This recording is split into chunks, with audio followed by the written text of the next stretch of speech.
Well, thank you all very much for coming. I'm impossibly honoured to be here at the RR. I've attended many wonderful lectures here. I want to talk about food and about stuff that isn't food. But before we do that, I want to discuss a little bit about the language we use for this discussion, because I'm going to talk about the wide effects of this category of ultra-processed food on human health and on planetary health. But the thing that a lot of people want to understand, and the thing that a lot of the research has focused on, is weight and obesity. And we don't really have the language to talk about this in a sensitive way. The language is still evolving. And if we're not really, really careful, a war on obesity very quickly becomes a war on people. Because more than anything else, we use the word obesity in its adjectival form. People are obese. So obesity and identity are conflated. And so when we tackle obesity, if we say that food is the problem, the people who eat it can quickly become the problem, as we see in this headline from the Daily Express. So what I want to do is use the framing of this, that people can live with obesity. And we all live, many of us live with lots of problems, and obesity needn't be an identity. It's an identity that people can put up, and they can pick it up, and they can put it down in different contexts. And the reason I say that, and the reason I frame it so carefully, is because we absolutely do have to have this discussion. Because in the last decade, poor diet has overtaken tobacco as the leading cause of early death for human beings and for animals on planet Earth. It's the leading cause of early death for, of course, the animals we eat. It's also the leading cause of early death for all the animals that we don't eat, because ultra-processed food and the food system that supplies it is the leading cause of loss of biodiversity. So this is a really, really important discussion to have. And while the solutions to this problem are going to be really complicated, and I'm going to explain why they're so complicated, they're going to need to be local and nuanced and driven by grassroots activism, and they're going to need to deeply understand all of us and what we want and what we need, and they're going to involve politics and economics and culture. The cause of this pandemic of diet-related disease is pretty simple. I want to make the case to all of you today, and to anyone watching, that the primary cause of pandemic diet-related disease, including obesity and malnutrition, the primary cause is the rise of a diet of industrially produced edible substances known formally as ultra-processed foods. I want to make the case that obesity and diet-related disease is therefore commerciogenic. It's driven by profit incentives. And more, my research focuses on working with economists and with agriculturalists to understand how financial incentives drive this pandemic. But unless we frame the problem as commercial in origin, we will never solve it. And so I draw the parallel with tobacco because I think we have to start thinking about treating the companies that make our food a little bit in the way that we treat other companies that interact with our health, the oil industry, and particularly the tobacco industry. You are all part of an experiment that you didn't volunteer for. We're all being trialed constantly using brand new molecules which have never been in our diet before, and new formulations of ancient molecules that have never been tried in a formulation. And you have an internal, evolved system to deal with food that isn't very good at dealing with these foods. So in my book, I explicitly link, I try and write it using the techniques that developed in this best-selling book called The Easy Way to Quit Smoking. Has anyone here ever read this book or used it to quit smoking? Yeah, it's very popular. And it's unique in the self-help genre because it's the only book recommended by the World Health Organization as a well-evidenced way of quitting smoking. And I put up a few research studies there. This book actually seems to be, in some studies, as effective as nicotine patches or therapy or lots of the other methods we use. And part of the trick in this book is that you're advised to keep smoking while you read the book. And so at the heart of my book is an invitation to participate in the experiment. You're already doing it, Ultra-processed foods make up a huge proportion of what we eat, but to do it for yourself. So keep eating while you read. And if you don't want to buy the book, lots of people can't afford my book. There are some amazing resources online. There's B. Wilson's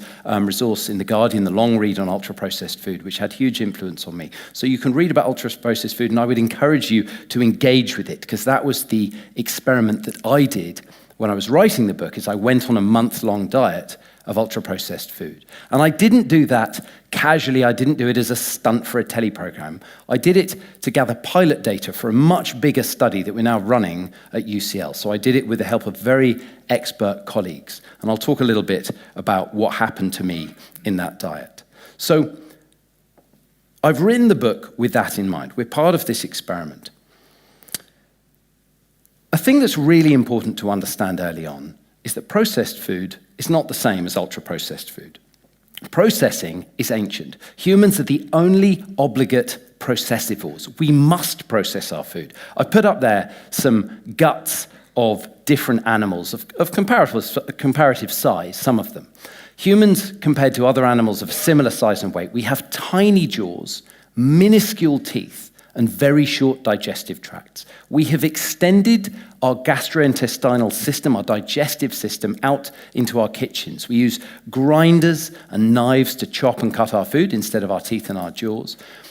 We use cooking and processing and mashing and extracting to make our food much more easy to digest. And so modern food was invented primarily by female scientists over hundreds of millennia, and they worked in caves and leaf shelters and huts and then modern kitchens to invent the modern diet. And it involved a huge amount of processing. For over 1 million years, we've been cooking food. And for hundreds of thousands of years, we've been grinding it and mashing it and extracting it and salting it and curing it and fermenting it and smoking it and doing all of these wonderful things that make diets edible and delicious. And we're very sure that every traditional diet that we've ever studied is associated with really good health. You can go to East Asia and look at pescatarian diets, or South Asia and look at vegan diets. You can go to the high Arctic and look at diets that comprise mainly fats from sea mammals and are primarily carnivorous diets. All of them seem to be associated with good health. Of course, there's the Mediterranean diet as well. What we've never been able to do is to extract any molecule from any of those diets and show that it has any benefit in healthy people. And that's really, really important. So when we talk about food, I'm much less interested in individual products or individual components of food than I am in a dietary pattern. The food we eat is we never eat individual food. So whenever we're talking about food, people always want to know, is broccoli healthier than burgers? Well, if you're on a desert island, you'd be much, much better off eating burgers. You could live your entire life on burgers. If the meat was rare, it would have vitamin C in it. They're a good source of all kinds of things. They've got loads of calories. You wouldn't live long on broccoli. Broccoli is deficient in all kinds of essential fats. It's very low in protein. And yet broccoli forms a key part of a really healthy, balanced diet in a way that an ultra-processed burger wouldn't. Processing is ancient, therefore, and has shaped our genes, our physiology, but ultra-processing is very different. So we have now entered what in my book I describe as the third age of eating. In the first age of eating, creatures, microorganisms ate stuff that had never been alive. Bugs ate rocks. In the second age of eating, people eat food. So organisms created a shortcut where we eat things that have been alive. And the second age of eating continues today. You can go into any big supermarket and you can buy things that used to be alive and you can assemble them at home into a diet. But ultra-processed food is where we eat things that have never been in our diet before, and I'm going to explain what they are. Using photos in these talks, especially about weight and diet, can be really stigmatizing. The only people I'm going to stigmatize are my own 2 kids. That's Sasha. She's now 3, and she is very much a child of the ultra-processed food age. She's grown up eating lots of it. There she's eating ultra-processed food. It's ultra-processed cat food, so this is now she's a huge fan of it. And I have friends who work, I have lots of friends in the food industry. I have friends who have worked in the pet food divisions and moved over to the human food divisions, and we use the same flavoring technologies in both. So ways of getting pets to like food, great ways of getting kids to like food. And Sasha was a huge fan of this particular, it was a kibble for cats with poor dentition. Anyway, So there she is. So and you may find I've got a lot of messages from people who, having engaged with the book, have switched their perpetually hungry domestic pets to whole food. And it's very expensive to do it. There are environmental concerns about doing it. But they found a lot of their pets become much more satisfied eating real foods. That's anecdote. So what is ultra-processed food? I'm happy to talk more about the controversy about the definition. In fact, the definition in terms of independent scientists is extremely widely agreed on. UNICEF, who I work with, the World Health Organization, who I'm on an expert advisory panel for, research groups at Harvard, Oxford, my group at University College in London, Cambridge, all over the world have agreed that this is a great and useful way of defining a category of food. It came out of work in Brazil. Don't worry about trying to read this, by the way. I'm putting it up there to make it clear that the definition is extremely long. If it's too long, didn't read, here's a really good working definition that some of you will know, of course. Wrapped in plastic with at least one ingredient you wouldn't normally find in a standard home kitchen. It's almost certainly ultra-processed. The definition came out of a research group in Brazil led by someone called Carlos Monteiro. And a lot of the best work on UPF has been done by research groups in South and Central America. Because in lots of countries, Mexico, Brazil, Colombia, Chile, they found that in a very short space of time, obesity and metabolic disease like type 2 diabetes went from being essentially unheard of, they just didn't really exist, to in the space of around a decade being the dominant public health problem. And the only thing that had happened was the incursion of a Western American industrialized diet where most of the calories were coming from ultra-processed food. So it was a really, really powerful natural experiment. Carlos Monteiro was a very senior nutritional professor in Brazil. He's a medical doctor as well. And he collected the data and derived this definition from the data that he was seeing in the public health research that he was doing. So the definition's very long. There is a bit of social theory baked into this. I'll expand the definition a bit. But in paragraph 9, it makes it clear that part of the purpose of the food is profit. That we make this food so it is easily marketed and easy to sell. So this was a huge paradigm shift in nutrition, because everyone here in this room, I would bet, has thought for most of your life about nutrition in terms of about 4 things: salt, sugar and carbs, fat, protein, and fiber. Those are the things that our food is made up of, and that's the way our food is labeled. And that's what nutrition is. It's about the nutritional components. Carlos Monteiro was proposing that food is more than the sum of its component parts, that what we do to the food actually matters. And this was revolutionary, and we're going to see why. So we're having a conversation where we need sensitivity, kindness, nuance, scientific sophistication, and to use lots of different siloed knowledge. So I thought, who better to turn to for this kind of thought than the words of former and perhaps future President Donald Trump. Donald Trump was one of the early adopters of the idea that ultra-processing had a significant effect on human health. So in 2012, he sent out a series of tweets. I won't do an impression. No, I really want to. I've never seen a thin person drinking Diet Coke. The next day, he sent out another one. The more Diet Coke, Diet Pepsi, etc. that you drink, the more weight you gain. The next day, another one. Diet Coke tweet had a monster response. Damn it, I wish the stuff worked. The next day, the Coca-Cola company is not happy with me. That's okay, I'll still keep drinking that garbage. Then he let it rest for a few days and came back with, I think, a tweet that in just 140 characters, less than 140 characters, sums up more than a decade later the state of the art, the state of the science that we now have about non-nutritive sweeteners. People are going crazy with my comments on Diet Coke, soda. Let's face it, this stuff just doesn't work. It makes you hungry. Now that was the face he pulled as he sent the tweet. So my proposition to you is, if you can understand Diet Coke and how it interacts with your body, then you're a long way into understanding what ultra-processed food is.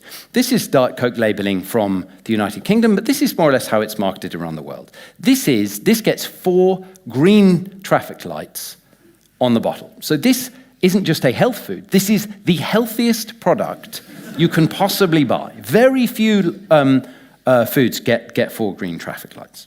It's a sparkling, low-calorie soft drink with vegetable extracts with sweeteners. Let's read the ingredients. Carbonated water, fine. Now, caramel E150D might make you think of creme brulee, of traditional treats, of 19th century French cooking. In fact, it has nothing to do with caramel. It's carbohydrate being put through a set of industrial processes using chemical modifications with acids, alkalis, and heat. It contains ammonia, it contains sulfites, and you can read more about it on the WHO Committee on Food Additives website. There are sweeteners, aspartame and acesulfame K. Now, aspartame hit the headlines recently because of concerns that it seems to be carcinogenic. There's some nuance about that. I'm not very concerned about its carcinogenic properties. Much more important was a very significant paper published in one of the world's leading scientific journals this summer, Cell. And it was an analysis of what the non-nutritive, or we call them artificial, but the natural ones do the same thing, is what non-nutritive sweeteners do to our health.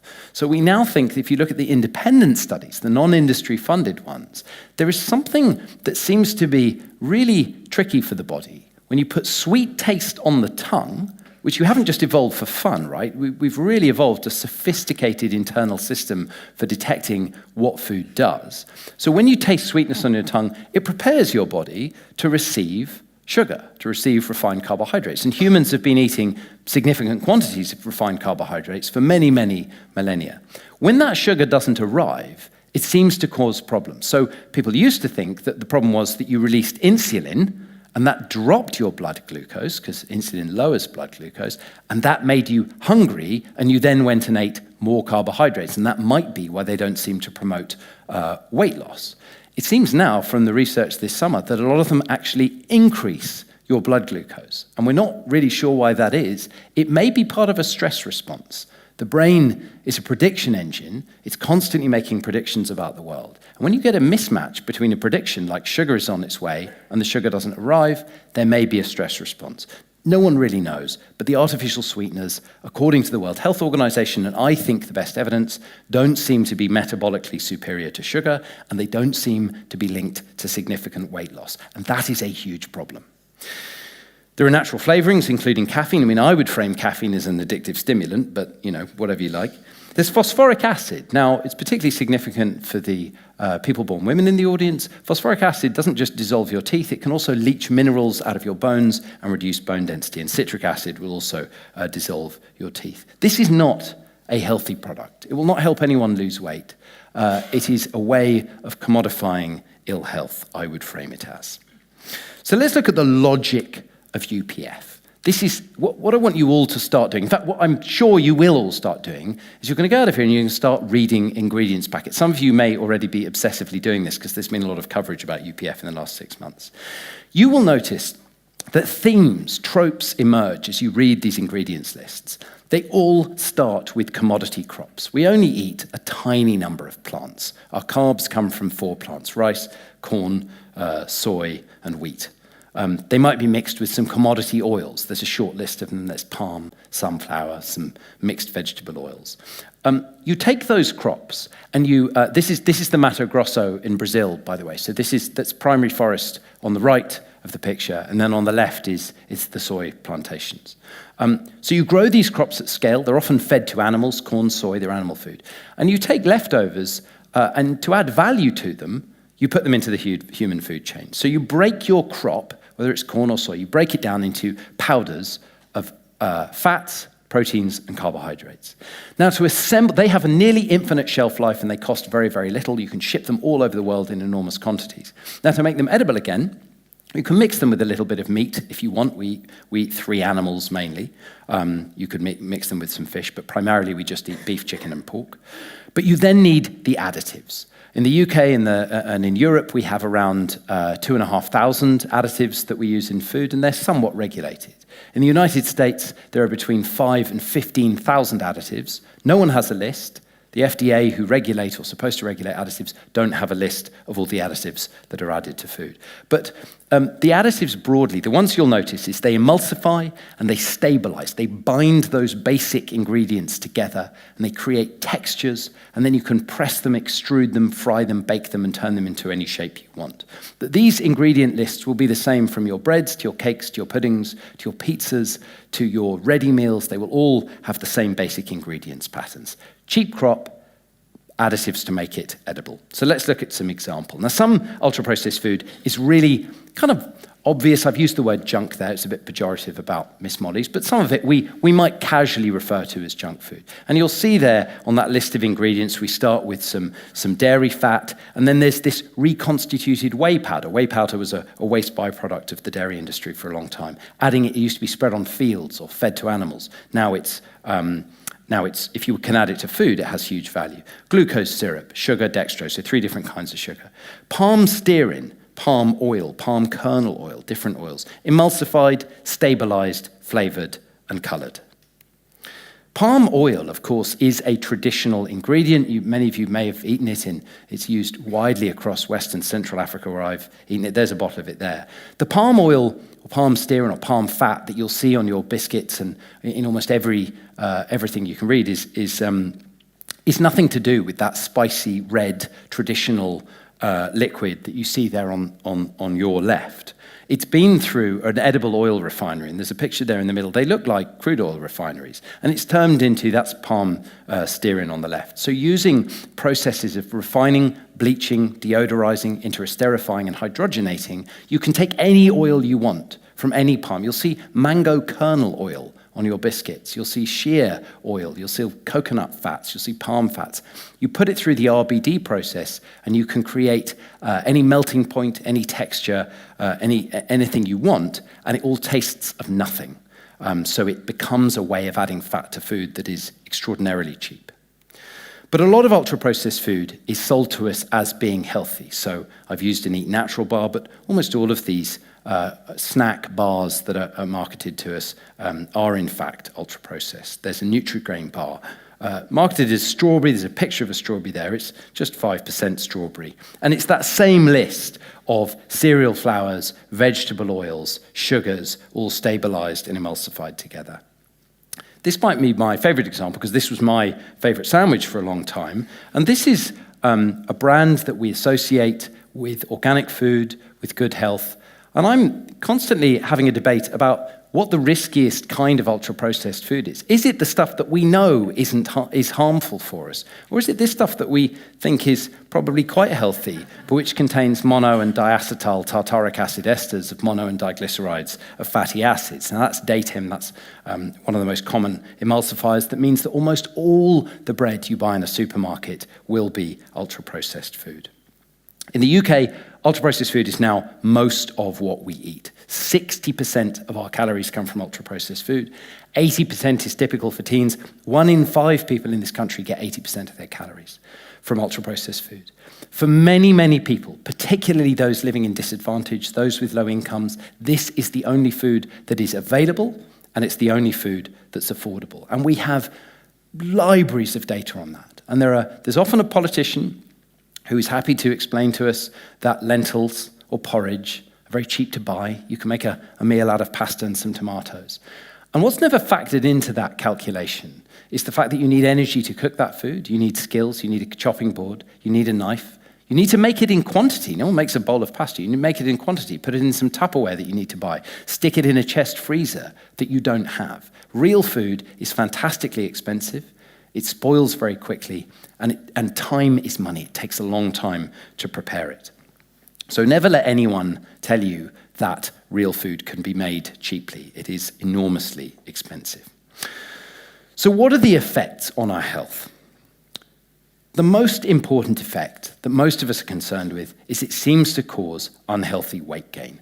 And this is a really important study. So lots of the evidence I'm going to show you is epidemiological, it's population studies. Now, the best evidence we have in science is when we do randomized controlled trials. And this was a really excellent randomized controlled trial undertaken by a guy called Kevin Hall, who's one of the world's leading nutritional scientists. He's an ex-physicist. He works in the States at the National Institutes of Health. And he did what's called a crossover design.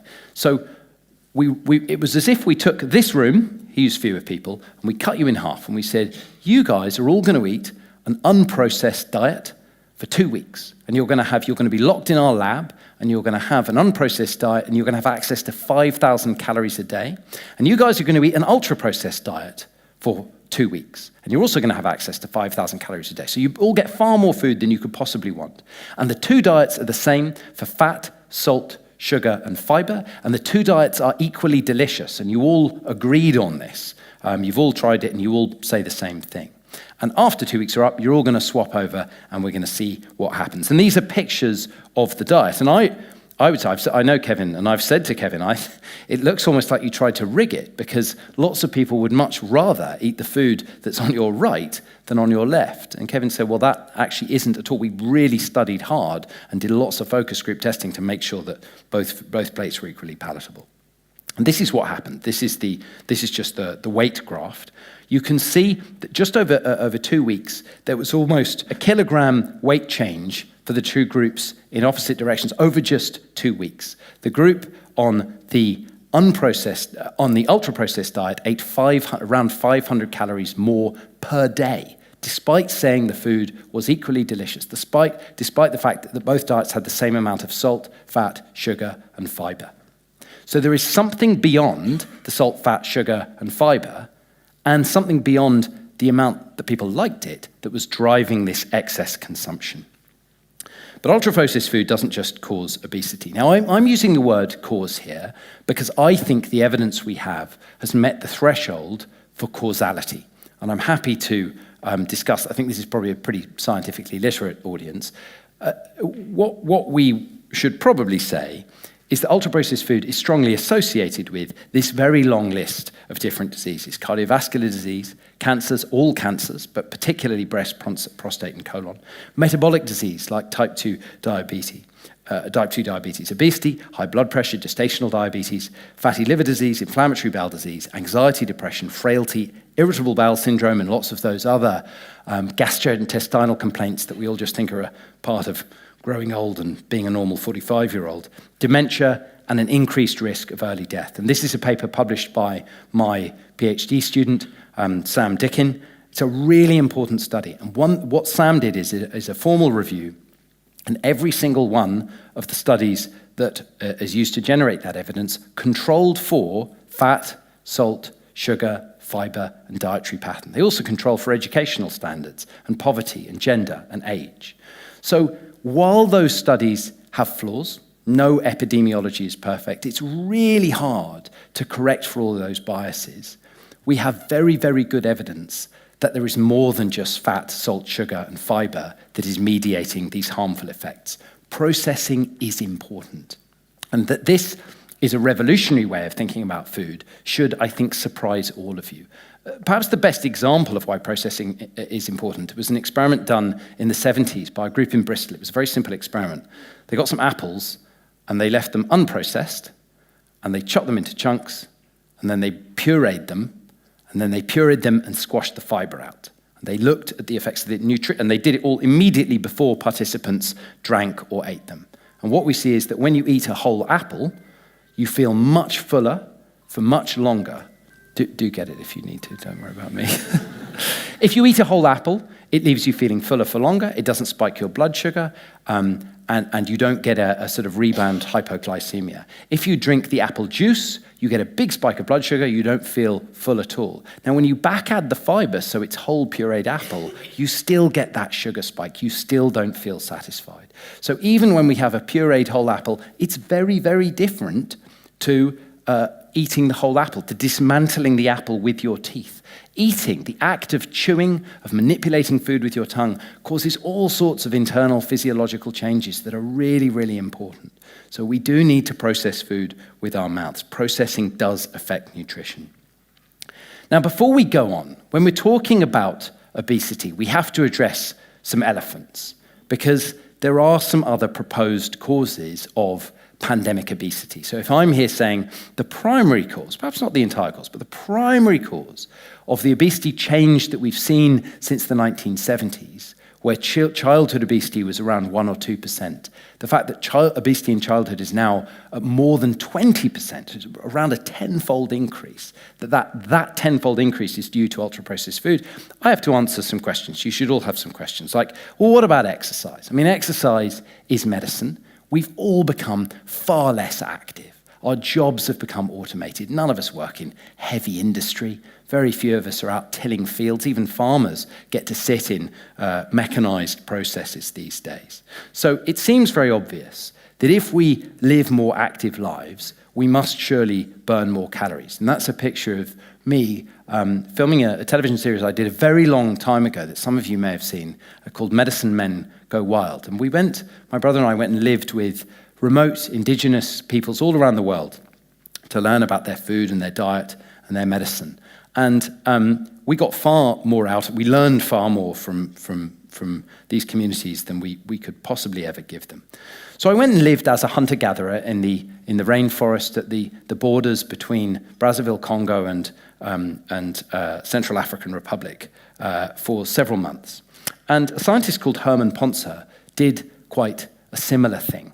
He went to live with Hadza hunter-gatherers in Tanzania. And the question he wanted to answer was, how much more calories do they burn than we burn? It seems very obvious that hunter-gatherers would burn more. And what he found was that for someone of the same sex, body composition, and age, they don't seem to burn any more calories when they're running 14 kilometers a day hunting antelope or digging tubers out of the ground. And he was so puzzled by this data, he went back and reanalyzed it all. And then he reviewed the literature, and we have studies going back to the 1990s. Some of them compare subsistence farmers to similar populations to matched populations in the States and find exactly the same thing. The subsistence farmers don't burn many more calories. In fact, all the studies we've ever done using a technique called the double-labeled water technique have shown more or less the same thing, that over the long term, increases in activity that we do for a very long time don't seem to substantially increase the number of calories we burn. Now, this would seem, especially in this setting, to violate the laws of physics, but Ponce came up with a really, really good theoretical explanation of why this seems to be true.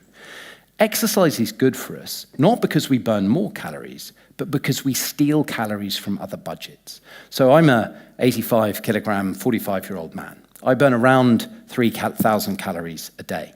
And I do that whether I'm here or I'm in Tanzania. Now, if I were to move to Tanzania, I would spend many of those calories moving around, preparing food, hunting food, gathering food. In the UK, I still spend the calories, but I'm not moving. So I seem to spend on inflammation and anxiety and on hormone levels that may be quite toxic. And there's lots and lots of data coalescing around this.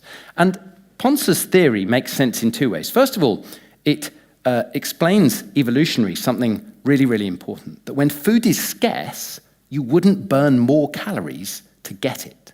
So it would be really peculiar if we had evolved in times of scarcity to have to expend more energy gathering scarce food. Instead, we steal from reproductive budgets. We steal from immune budgets.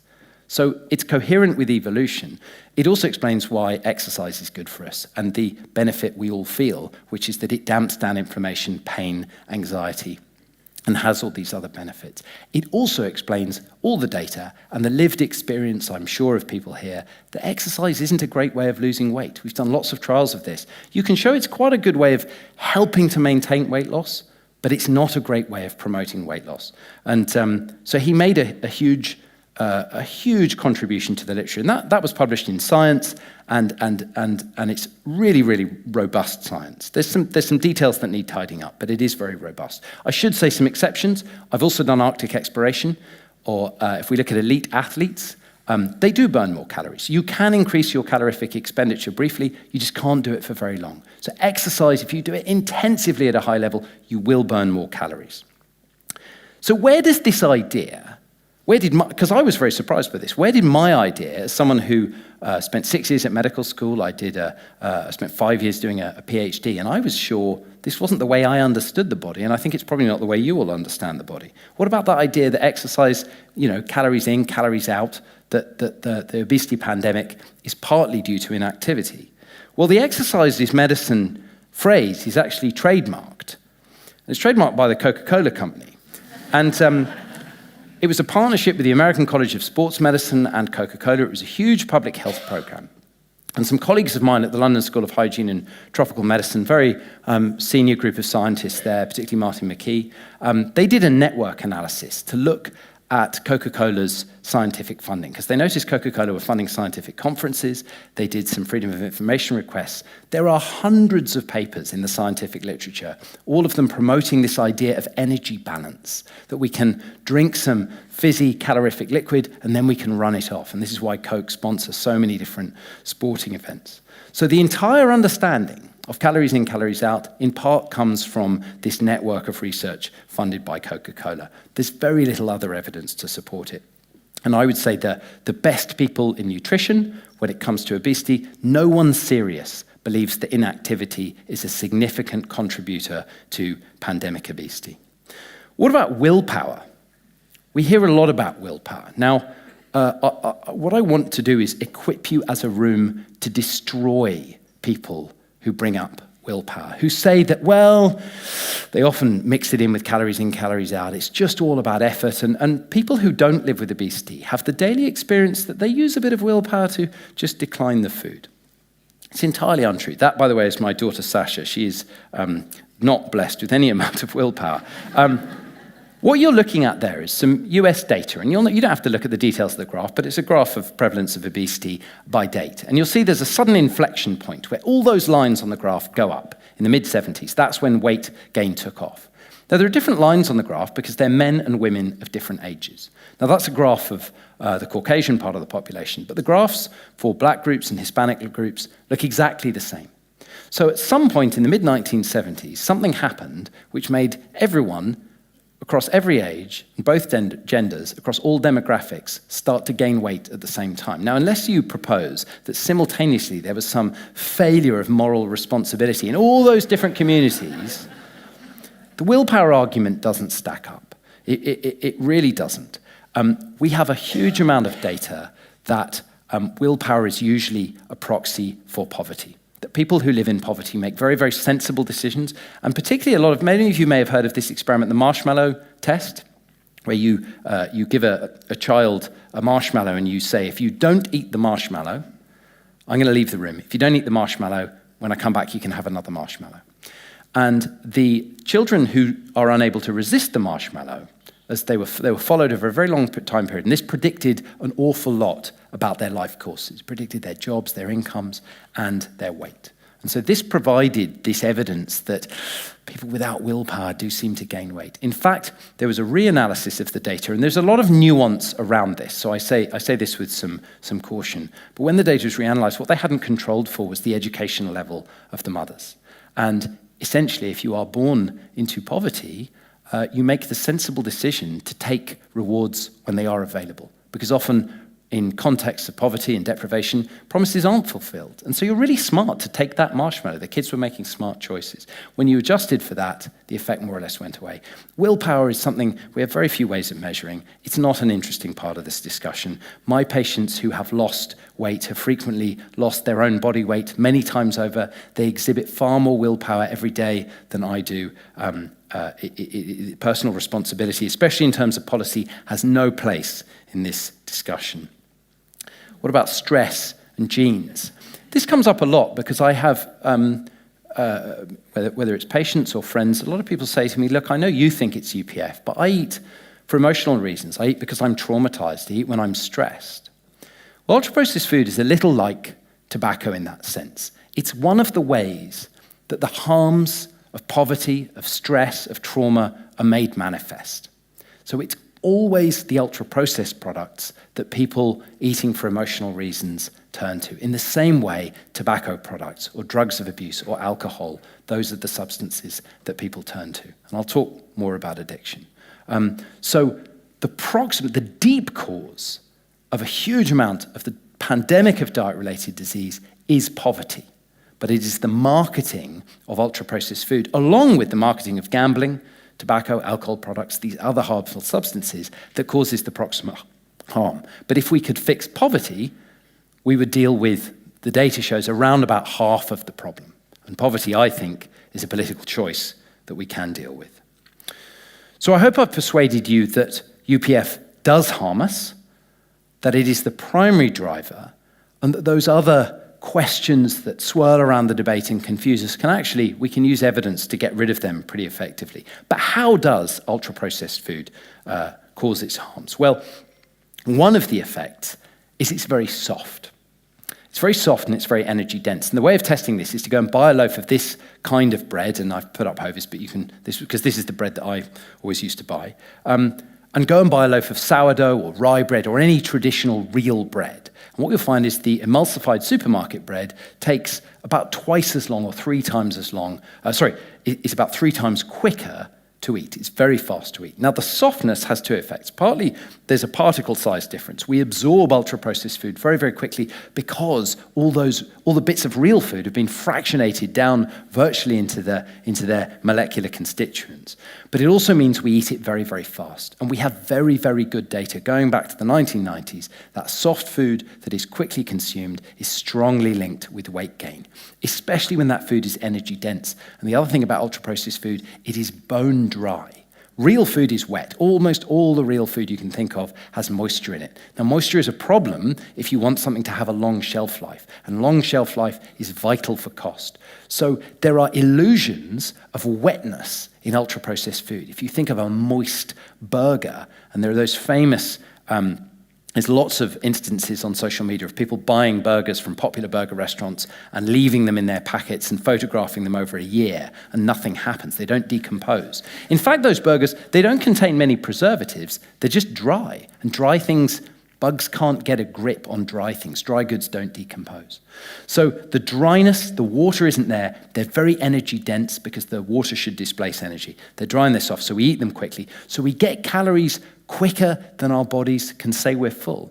And remember, we do all have an internal mechanism that is able to say, I am full. There is no obesity in wild animals, and that is not to do with scarcity of food. Many animals live with very plentiful food, but they have homeostatic mechanisms. The first thing we all learn in biology is homeostasis. We all have a way of keeping all of our internal physiology the same. Our temperature, our blood pressure, our oxygen levels, our carbon dioxide levels, our blood pH, our sodium, our potassium, we regulate it all tightly. It would be bizarre if we didn't do the same for calorie intake. And we can if we eat real food. UPF tells us lies.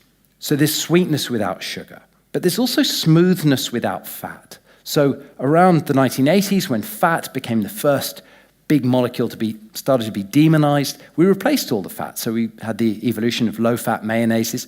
Some of that was just to save money. Some of it was because you can make a health claim. If you can replace a dairy fat with a modified starch or xanthan gum or guar gum, you can actually, if you're skillful, and the scientists at the food companies are, you can create fatty textures in the mouth, the sliminess of fat, but without any real fat there.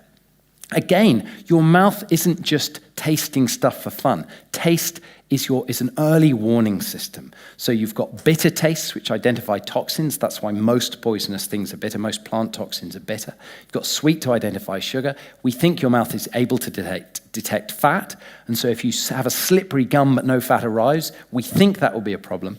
And we have savory tastes without protein. So many of you will be familiar with umami. There's also another savory taste called kokami.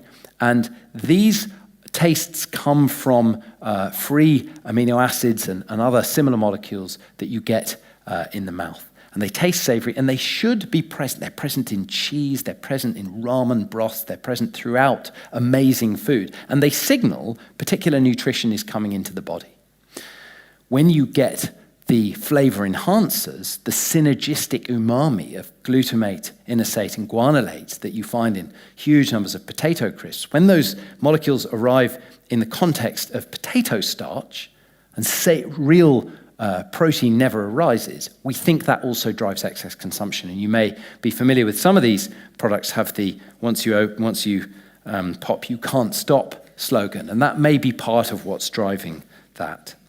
It's flavored. UPF has to be flavored because flavor comes from a huge range of different aromatic molecules. And by the time you've processed the basic ingredients, they don't really have flavor. So you have to back add flavor. So the flavoring is a proxy for a lack of phytonutrients. If you look at the number of chemicals in a clove of garlic, say, or any plant. It's in the many, many thousands. By the time you've put that plant, you've turned it into its oil, its carb, and its protein isolate. There's none of those molecules left. So flavoring signals a lack of phytonutrients. And UVF affects, this is my daughter Lyra.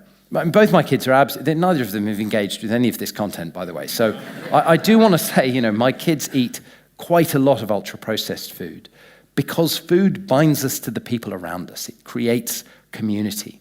And ideally, we would eat real food that connected us to our family and our community in a way that had cultural and historic meaning and would form society. Food is the building block of society. In the absence of that, I do think it's important they eat the same food as their friends, that they're not weird in some way.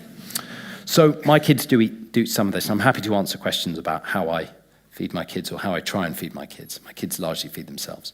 It affects the microbiome. So the particular molecules, non-nutritive sweeteners, we think affect the microbiome, and the emulsifiers. So emulsifiers are present in everything from your fizzy drinks to your ice cream, to the bread, to the ready meals, to all the confectionery. They are everywhere.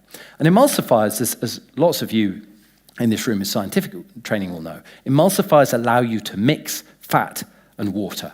And so egg yolk, when you make a mayonnaise, it's an emulsion made by the use of egg yolk. You can use mustard as well. Emulsion paint is a mix of kind of fatty droplets suspended. Milk is an emulsion. So emulsifiers occur throughout nature. You can make an argument that almost every cell in your body is a kind of emulsion. You are an emulsion of aqueous cellular contents with a fatty layer surrounding them. So emulsions in themselves aren't harmful.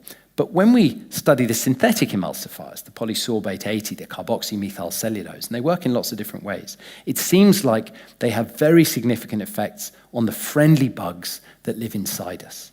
And the friendly bugs have much more agency over the way our bodies work than we previously thought. So we recruit around 1 trillion bugs. I might be out by an order of magnitude either way there, but we've got about around 1 trillion bugs, and they act as a kind of metabolic engine. And they help us eat food that we can't eat. So when we eat fiber, we all know that fiber is good for us. You can't actually digest fiber. Fiber is fermented or eaten by the friendly bugs inside you, and they turn it into lots of things, but particularly things called short-chain fatty acids that are released into your bloodstream, and some of them nourish your brain, some of them are good for your heart, lots of them modulate your immune system. But this microbiome, you live in a delicate, negotiated balance with it. And if you keep it healthy, it will keep you healthy. It keeps out invaders, it protects the lining of the gut, and it controls your immune system. And so mucking around with it seems to be a very bad idea, though we're only just discovering why. As well as its effect on the human body, ultra-processed food also affects the planet. And so we pay for it many times over. The map there you see is of Brazil, and the green lines at the other river, it's of South America, at the other river that flows through the Amazon. So there's a river that we know called the Amazon, flows along the ground. A much greater volume of water flows through the airborne river, and it evaporates from trees. And I'm sure I don't have to explain to lots of you that rain comes from trees. Rain can't get very far from the sea. It has to fall on a tree, the tree breathes it out, and that's what carries rain inland. So we've now cut down so much of the forest to grow soy that there's no longer rain falling. And if the rain doesn't fall, there isn't even a river you can divert. We're going to see desertification. We're already seeing water shortages in the soy-growing regions. So ironically, the biggest threat to, say, Brazilian agribusiness is Brazilian agribusiness. The food system that seems to be creating all this food security for us is actually creating enormous instability and food insecurity. Ultra-processed food and the system that produces it is the second leading cause of emissions, and as I say, the leading cause of loss of biodiversity. We pay for it in the lawsuits. You may remember, when I was writing the book, my brother Xand said to me, wasn't there a lawsuit where someone sued Pringles because there wasn't enough potato in it to actually call it a crisp? And I was like, oh, this is a cool story, I'll write about this. So I looked it up. And in fact, he'd got it a bit wrong. It was the manufacturers of Pringles, Procter & Gamble, who got involved in legal action with the Treasury. They were the ones trying to say there is not enough potato in a Pringle to justify calling it a potato crisp. And if if it's a potato crisp, it's vatable, you pay 20% VAT, and other crisps, so corn-based chips, for arcane reasons that tax lawyers will explain, corn-based chips and other chips you don't pay tax on. So it was Pringles suing about their low potato content and trying to claim that it was much more like a sort of extruded cake. This is the homepage of Coca-Cola. This is the global website homepage just a few weeks ago. I think it was a few months ago. And you'll see they're creating a world without waste. And this kind of homepage is a feature of many of the corporations that make our food. I mean, there are about 15%, there are about 15 companies that make almost all of our calories. In fact, around 75% of our calories come from just 6 primary producers. They produce most of the world's grain and oil. So this idea of the companies as cleaner uppers of plastic and NGO, they almost look like NGOs dedicated to plastic cleanup, is really weird, because if you then search the world's biggest plastic polluter, it is in fact Coca-Cola. So the plastic pollution caused by ultra-processed food is enormous. But the biggest harm really is because ultra-processed food is addictive. Now, food addiction for a long time was very unfashionable. It's problematic because inextricably tangled up with the idea of addiction is the idea of abstinence. You can't propose something be addictive if you can't then propose being abstinent from it. So food addiction for a long time was considered a behavioral addiction. And yet the substance itself, and there will be people in this audience who recognize this in themselves, the substances themselves do feel like the thing that drives the addiction. And the definition is the use of a substance continues despite knowledge of harms, despite repeated attempts to quit. This is a picture of Lyra eating Cocoa Pops. Lyra can eat, she's now 6, and she can eat 5 adult portions of Cocoa Pops. If you look at those traffic light labels on Cocoa Pops, you'll see there are 2 oranges and 2 greens. It's a relatively healthy food. Now, that's if a grown-up eats 30 grams. If a 6-year-old eats more than 120 grams, all those lights obviously turn red. When she's eating, it's kind of hilarious, but it's also as if she's eating in a trance. So we have a huge amount of evidence that for many people, food is addictive, and I'm speaking to lots of senior research psychiatrists about the links between ultra-processed food and binge eating and other eating disorders. This evidence is still very early. It's really potentially traumatic and sensitizing to talk about, so I say that with caution. But I would say if you recognize that you have an addicted relationship with food, it will almost certainly be ultra-processed products, and we are working very hard to try and work out how that works and how to quit it. But there's a lot of different evidence around it. And the reason it's addictive is because the purpose of ultra-processing is not just profit, it's financialized growth. So for the book, I spoke to a huge number of different people who work within the food system. And the most interesting people to speak to were the bankers, because the bankers understand how everything works. And they explained that the foods, what we think about as a food supply system, is actually an inverted money supply system. It's a way of extracting money from us and handing a little bit of it to the farmers, but most of it to the intermediary processing companies. And some of the food companies have made very sincere, concerted efforts to stop selling so many ultra-processed products. Danone so Emmanuel Faber at Danone tried to turn it into a social enterprise to really realign the portfolio. Similar efforts happened at Pepsi and at Unilever. In every case, those senior executives were replaced. Activist investors often voted them out. And BlackRock, the analyst at BlackRock explained this to me, these companies are not in control of their business model. It's a very small number of institutional investors, owns an integer percentage of all of the companies. And so the purpose of these companies is to provide financial growth for our pensions to some extent. Certainly my pension, part of my pension is at BlackRock. So I'm very intimately part of the problem.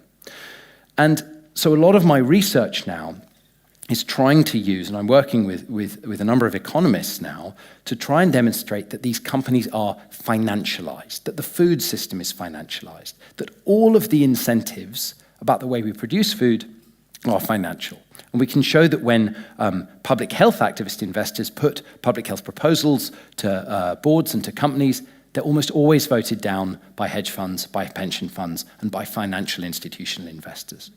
So the companies are trapped inside the incentives. And so that leads me to a thought of some solutions, but I'm really interested to discuss in more detail with you.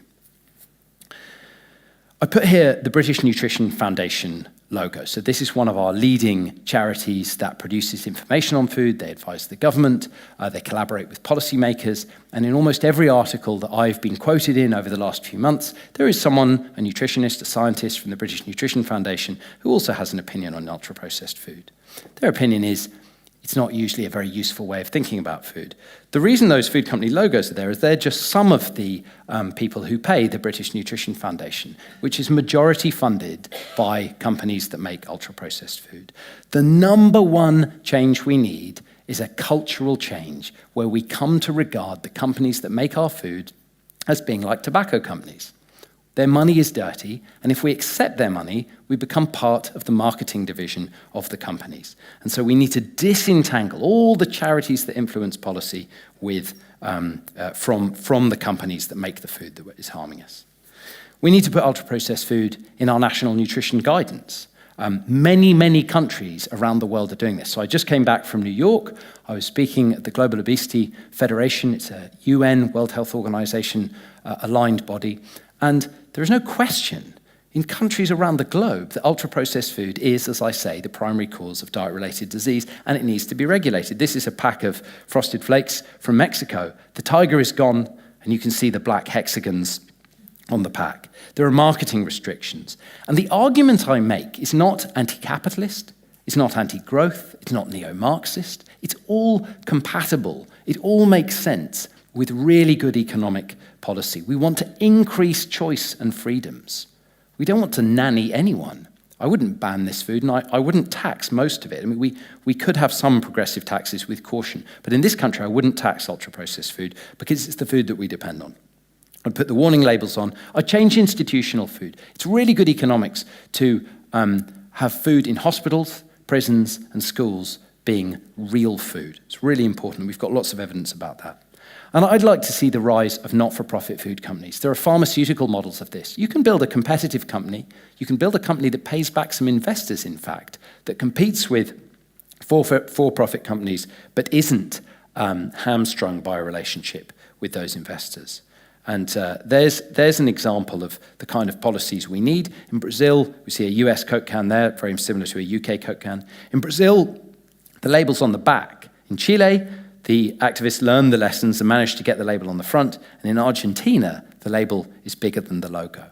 There's no justification, however you think about food, whether you believe in high fat, salt, sugar, and there is value to that classification. There is no justification for not having a warning label on fizzy pop. And there are some foods in Mexico, all the cartoons gone and warning labels on it. Thank you very much for listening, and I'm happy to take some questions now.